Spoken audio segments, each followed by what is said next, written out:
Alright, welcome back to Conqueror and Commander.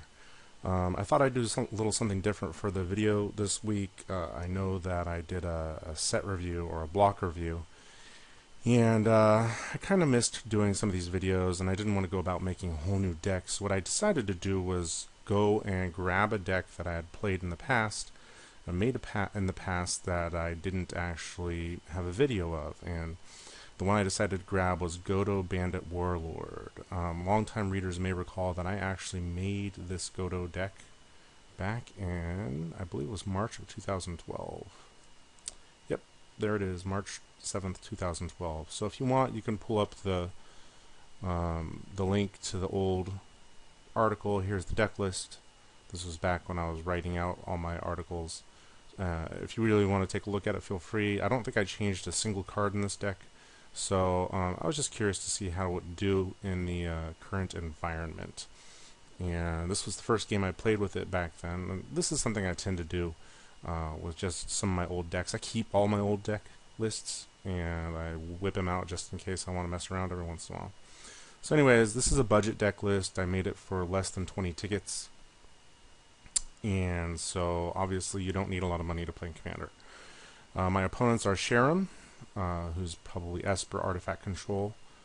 Rafik, usually it's Bamp Beatdown, but you never know. And then Talrand. And Talrand Sky Summoner, I've played against Neo 1992 and his Talrand deck a couple times, and his Talrand deck's pretty sweet. It's a lot of cantrips and stuff like that, and makes just a huge amount of drakes. And I'm wondering about this guy and how his deck is going to play out differently. My hand has 4 lands, only 1 mountain and Dormant Volcano, but it does have Everflowing Chalice. It's not as good as Soul Ring, but you know, it's fine. It's got enough lands to get me going to basically at least get Godo out around turn 6. So I decided to keep. It looks like Rafik has won the roll. First turn Soul Ring for Talrand, always good, so it means Talrand's probably coming out in turn 2.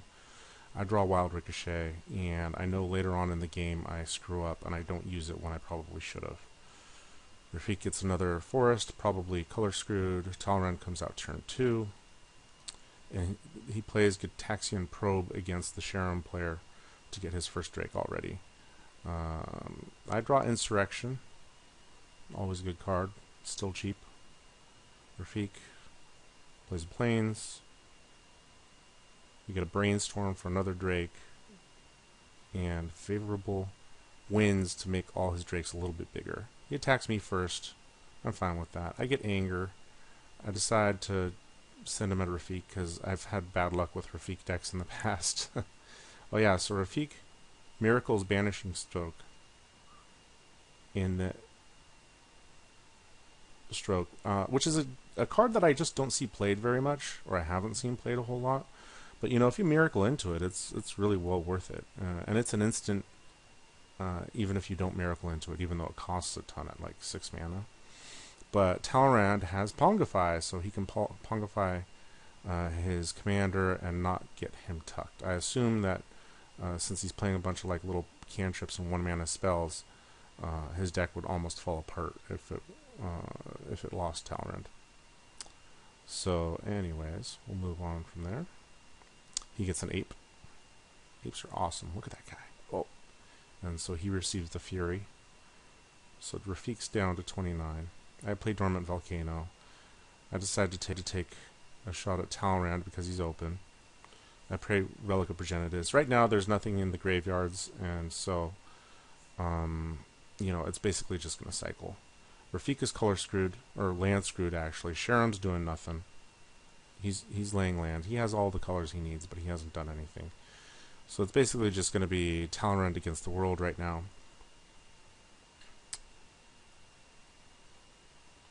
Runechanter's Pike. And he does actually have a decent amount of cards in the graveyard. So I decide to go ahead and use Relic of Progenitus to make sure that the Pike doesn't really hurt anybody. So he plays Snapcaster Mage. And what he wants to do here is Brainstorm, but he misclicks and doesn't actually cast the Brainstorm. And his all his little cantrips get exiled. Oh yeah, it's like Pongify, Gutaxian, Problem, Brainstorm. So Godo comes out to play. I'm going to go for Lightning Greaves. Oh no, the Warhammer, that's right, because I'm expecting to get hit by all the drakes here soon. Gilded Lotus for Ghostly Prison. So Sherup's going to send up some defense. I'm fine with that. Rafik does nothing. Tolerant does nothing. So Tolerant doesn't even equip his pike onto anything. Pike's a good piece of equipment in a Tolerant deck. Admittedly, he doesn't really have anything in his graveyard, but you figure if he's got the extra mana, he might as well do it, unless he's holding a counterspell. So I'm going to go ahead and hit Sharam once, paying the Ghostly Prison, and then I go after Talrand with my second Godo attack, because I was hoping he'd block, honestly. He goes to Bribery Me, Sharam goes to Bribery Me, and that's when Talrand Dream Fractures. Dream Fracture is a counter spell that you use if you run a ton of counters. Even though it allows you to draw a card, you're giving somebody else a card. So the Bribery was targeting me. I don't have. I mean, I do have some bigger creatures, some dragons and stuff like that in my deck, but obviously Talrand was a little bit worried, and I'm happy with that counterspell. So then a Soul Ring comes out from Sharam, and then Windborne Muse. So he's doubled up on his Ghostly Prison effects. Rafik gets an island at least, so he could have played Rafik if he wants. Augur of Bolas is a creature that I don't really see often in Commander games, but you know, it's good enough in this kind of deck. He puts Opt. I get hit with 2 Drakes. I'm down to 37. The Warhammer is going to help me out. So I'm going to hit Rafik once with my Godo, and then I'm going to go after Talrand. He does block, and Godo dies. I drew Lightning Greaves, so I'm going to play it and put it on my Anger, and I'm going to put Expedition Map down. Now, if I actually had more mountains, oh yeah, Royal Elemental is one of those control cards that people just get annoyed with. It can steal a ton of cards over the game, a ton of creatures, but luckily I've got my Lightning Greaves on my Anger. With the Expedition Map, typically what I'll do is I'll get Valakut, but since I've only got 3 mountains, like it's kind of like a luck of the draw type thing. I'm not really sure what I'm going to grab, but I know I'm going to grab something unless I need Insurrection. He tries to play Academy Rector, but that gets very trickeried.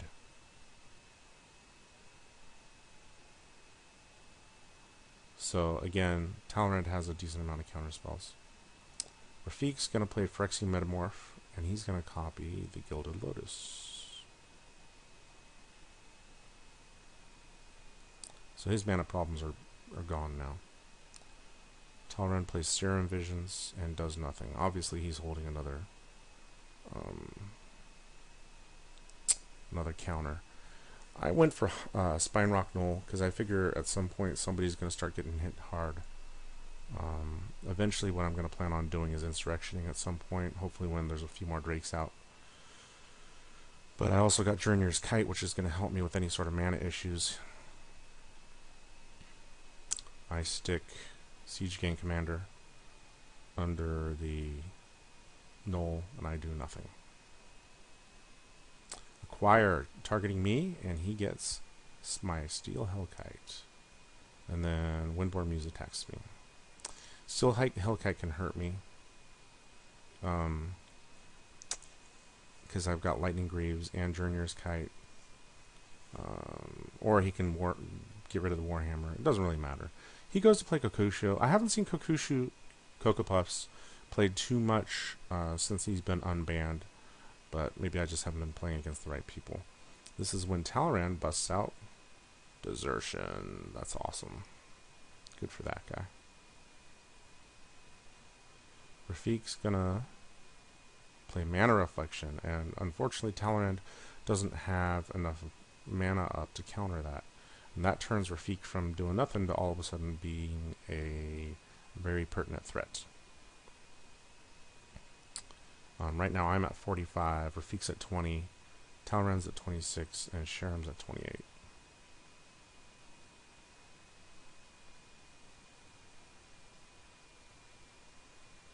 Talrand plays Opt.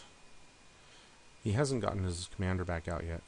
He's got a decent amount of dudes or instants and sorceries in his graveyard. So he finally enchants the Runechanter's Pike and attacks me and hits me for 11, dropping me down to 34. You know, I'm not too threatening right now. I just have a high life total. So, I don't know. I guess that's an arguable attack. And then he plays Talrand. I go ahead and search up a mountain. I sort of made a mistake earlier on when Sharam played the Acquire against me. I could have used a Wild Ricochet and stole something from his deck and then made him try and steal something from like Talrand or something like that. I don't know. So that was just a mistake on my part. I figure now's the time to go for it because Talrand's kind of tapped out, and I cast Insurrection. This is before I remember that even with the Insurrection, Sharam still has the Ghostly Prison. Sharam was the one that I wanted to take out, but unfortunately I can't, so I have to use pay the price to have Kokusho hit him once, and then I just sort of spread the love around because I'm hoping that I can use the other players sort of to beat up on each other, because Rafiq's a little bit of or he's a decent threat with Mana Reflection. All these guys have shown that they're bringing something to the table instead of just taking one player out. Rafiq's at 10 and Talrand's at 15. Oh yeah. So I probably should have just if the Talrand player had told me that he was going to have to leave, I would have just tried to take him out. So when Sharam tries to use the Royal Elemental to steal Kokoshu back, Talrand player quits. And then I get hit by all three of these guys. And he blows up my Warhammer, which is probably a good play. Omniscience. Okay, so this is kind of a funny one. Stop! Damn it. So he has enough mana to play Omniscience, and what he wanted to do was play Capsize with Buyback. And when he clicked on his Capsize, he accidentally tried to tap his planes for to pay the buyback cost. But what he ended up doing was targeting his planes with his Capsize. So he did manage to pay the buyback cost, but all he did was bounce the planes. And I don't know what the heck he was going to try and bounce, but he didn't bounce what he wanted to. And now he's just dumping his hand. He's got Moonsilver Spear, which is kind of a goofy card in this deck. Cathar's Crusade, which means that he's planning on playing a lot of creatures. And then Crawl Space, which is a nice little defensive artifact. I have enough mana. I go ahead and bring Godo back out. I grab Godo's Tenza. And I've only really got enough mana to attack Sharam once. And what I really want to do is use Journeyer's Kite again. So I decided, since Rafiq doesn't really have any defense, and I've got Lightning Greaves on Godo to protect him against something like Condemn, and I know he's only got Capsize in his hand, I'm just going to take Rafiq out so I don't have to worry about dealing with more Capsize problems. And that's what I do.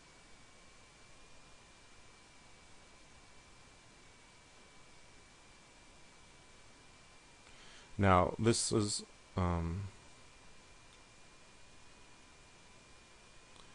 what I really wanted to do was try and play my Spinerock Knoll to get my commander out there, but it wouldn't let me play it. I'm not sure if it's because the 12 damage that I hit Rafiq with killed him, and therefore he's no longer an opponent. But I tried, and I paid I activated it properly. I think it even says I can play the exiled card without paying the mana cost, and it just wouldn't let me do it. I clicked on it and clicked on it and clicked on it, and you can see my reaction right here. I'm not exactly happy.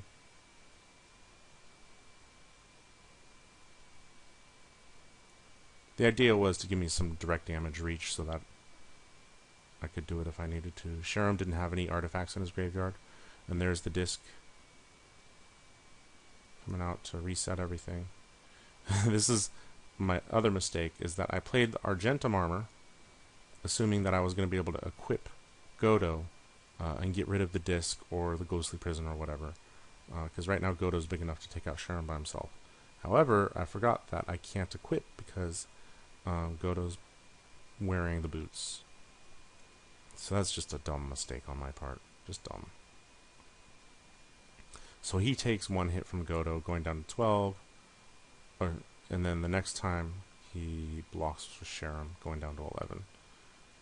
And then the disc blows everything up, and then he replays Sharam to get back Gilded Lotus, I believe. Oh no, that's right, he Sphinx's Revelation, going up to 17.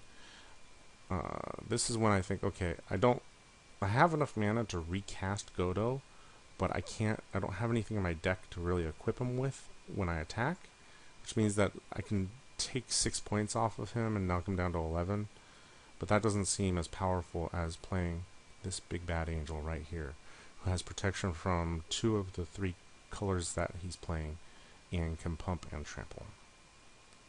So I go with Akroma, who has haste because Anger's in the graveyard, and pump her up so that she hits for 9, bringing him down to 8.